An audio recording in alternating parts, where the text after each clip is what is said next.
Franck, c'est quoi la différence entre colorer et colorier? À ton avis? Bah, je pense que Est-ce que, colorier, est-ce que, est-ce que tu peux colorer, par exemple, un dessin? non. Tu fais du coloriage. Du coloriage. Ouais. Donc, coloriage, c'est colorier. Ok. Colorier, c'est quand tu prends une feuille Ouais. et tu fais un dessin, tu appliques de la couleur. C'est par exemple, tu prends un mur et tu vas le colorier, tu vas Ouais. appliquer clairement une couleur. Donc, Ok. c'est appliquer la couleur physiquement. Mhm. Colorer, il y a un côté un peu plus abstrait.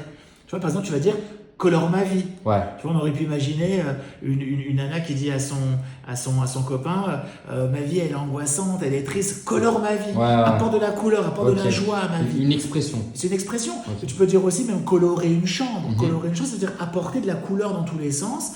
Par exemple, tu peux mettre, je sais pas moi, tu peux mettre par exemple un tapis de couleur rouge, Mhm. un fauteuil de couleur verte. Tu colores la chambre. Ok. Et colorier, c'est vraiment quand tu appliques Ouais. le dessin. Trop bien. Donc c'est très important au tâche match de faire attention à la nuance entre les mots. Très souvent, vous aurez besoin de faire le choix entre deux réponses qui seront très proches. Et c'est là qu'il faudra se poser la question de savoir quelle est la différence entre, par exemple, colorier, coloré, cohésion, cohérence, identique, analogue. C'est des choses très importantes qu'on appelle en fait des synonymes ou des mots de sens proche en fait. Excellent.